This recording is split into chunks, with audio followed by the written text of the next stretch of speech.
ಬಂದಿದ್ರಿ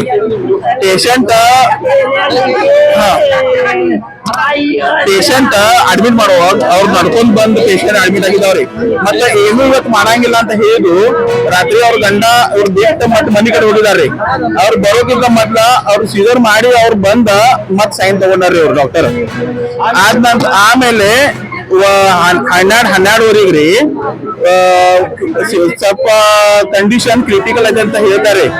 ನಮ್ಮ ಇವ್ರು ಅವ್ರ ಗಂಡ ಬೇರೆ ದವಾಖಾನೆಗೆ ನಾವು ಹೋಗ್ತೀನಿ ತಗೊಳ್ತೀವಿ ಅಂದ್ರೆ ಒಯ್ಯಾಕ್ ಕೊಡ್ಲಿಲ್ಲ. ನಾವು ಇಲ್ಲಿ ನೋಡ್ಕೊಳ್ಳಿ ಅಂತ ಹೇಳಿದಾರೆ. 4 ಗಂಟೆಗೆ ಅವ್ರು ಡೇಟ್ ಆಗಿದೆ ಅಂತ ಹೇಳಿದಾರೆ. ನಾವು ಹೋದಿವಿ ಹಂಗ್ ಮಾಡಿ ಡಾಕ್ಟರ್ ಕೇರ್ಫುಲಿ ಏನು ಇದು ಕೇರ್ಲೆಸ್ ಮಾಡಿದಾರ್ರಿ. ಎಲ್ಲ ಡಾಕ್ಟರ್ ಸರಿಯಾಗಿ ಮಾಡಿಲ್ಲ. ನಮ್ಗೆ ನ್ಯಾಯ ಕೊಡ್ಬೇಕು.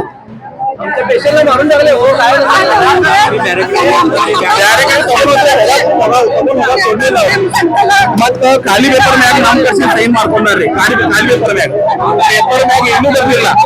ನಮ್ ಕರ್ಸಿ ಸೈನ್ ಮಾಡ್ಕೊಂಡ್ರಿ. ಆ ಪೇಪರ್ ಮ್ಯಾಗ ಏನೂ ಬರ್ದಿಲ್ಲ. ಬೇರೆ ಕಡೆ ತಗೊಂಡು ಅವ್ರು ಬ್ಯಾಡ ಅಂದ್ರಿ.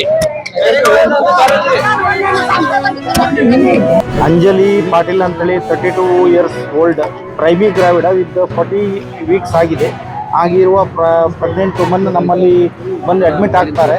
ಅಡ್ಮಿಟ್ ಆಗಿ ನಾವೆಲ್ಲ ನಮ್ಮ ಡಾಕ್ಟ್ರು ಗೈನೆಕ್ ಅಸೋಸಿಯೇಟ್ ಪ್ರೊಫೆಸರ್ ಅವರು ಎಕ್ಸಾಮಿನೇಷನ್ ಮಾಡಿ ನೋಡಿದಾಗ ಸ್ವಲ್ಪ ಹೈ ರಿಸ್ಕ್ ಪ್ರೆಗ್ನೆನ್ಸಿ ಅಂತೇಳಿ ಎಲ್ಲ ನೋಡಿ ಮತ್ತು ಅವ್ರು ಇಮಿಡಿಯೇಟ್ಲಿ ಅದಕ್ಕೆ ಸಿಸರಿಯನ್ ಸೆಕ್ಷನ್ ಜರುರತ್ತಿರುವುದರಿಂದ ಇಮಿಡಿಯೇಟ್ಲಿ ಸಿಸರಿಯನ್ ಸೆಕ್ಷನ್ ಮಾಡಲಿಕ್ಕೆ OTಗೆ ಕಳಿಸ್ತಾರೆ.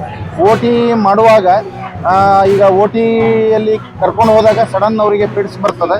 ಪಿಡ್ಸ್ ಬಂದು OT ಮಾಡಿದಾಗ ಸ್ವಲ್ಪ ಅವರಿಗೆ ಪೂರ BP ಡೌನ್ ಆಗ್ತದೆ. ಮತ್ತು ಸ್ವಲ್ಪ ಅಲ್ಲಿ ಅವರಿಗೆ ಈಗ ಅಮ್ನಿಯೋಟಿಕ್ ಫ್ಲೂಯಿಡಲ್ಲೆಲ್ಲ ಓಪನ್ ಮಾಡಿದಾಗ ಸ್ವಲ್ಪ ಸ್ಮೆಲ್ ಬರ್ತದೆ. ಅಂದರೆ ಇನ್ಫೆಕ್ಷನ್ ಆಗಿರ್ಬೋದು ಅಂತೇಳಿ ಮತ್ತು ಅಮ್ನಿಯೋಟಿಕ್ ಫ್ಲೂಯಿಡ್ ಅಂಬೋಲಿಸಮ್ ಆಗಿರ್ಬೋದು ಅಂತೇಳಿ ಸಸ್ಪೆಕ್ಟ್ ಮಾಡ್ತಿದ್ದಾರೆ.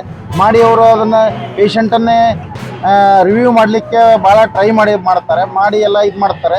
ಮಾಡಿ ಬೆಳಿಗ್ಗೆ 4 ಗಂಟೆಗೆ ಡೆತ್ ಆಗ್ತದೆ. ಕುಟುಂಬಸ್ಥರು ಆರೋಪ ಮಾಡ್ತಿದ್ದಾರೆ ವೈದ್ಯರ ನಿರ್ಲಕ್ಷ್ಯ. ಇದರಲ್ಲಿ ವೈದ್ಯರ ನಿರ್ಲಕ್ಷ್ಯ ಏನೂ ಕಂಡು ಬರುವುದಿಲ್ಲ. ಯಾಕಂದರೆ ಈಗ ಪೇಷಂಟ್ ಆ ಥರ ಈಗ ಏನಾಗ್ತದೆ, ಇಲ್ಲಿ ಹೈ ರಿಸ್ಕ್ ಪೇಷಂಟ್ ಇಲ್ಲಿ ನಮ್ಮಲ್ಲಿ ವರ್ಷಕ್ಕೆ ಆಲ್ಮೋಸ್ಟ್ 10,000 ಡೆಲಿವರಿ ಆಗ್ತದೆ.